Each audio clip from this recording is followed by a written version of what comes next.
Po, realisht është një thënie e gabuar, sepse në ligjin e punës gjithësisht nenin 49 lehonat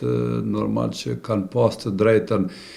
e 6 mujorit të parë që të marrin pagën 70% të pagës që e kanë pas, dhe më 6 muaj ditë, dhe 3 muaj të tjerë është pagu nga qeveria e Kosovës. Dhe më thonë, kjo ka qenë vazhdimsi, se sa është respektuar është diçka tjetër, për ndryshe, normal që ligji i punës e sankcionon shumë mirë në nenin 49. Vetë fakti që gjitha këto vendime që i merë për rritje të,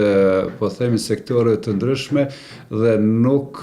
komunikan ose nuk dialogon me organet kompetente, i bie ajo që kjo i bën dhe i bën vetëm për çështje populiste. Thash, me këta e ka sankcionuar neni 49, ku po e përsëris.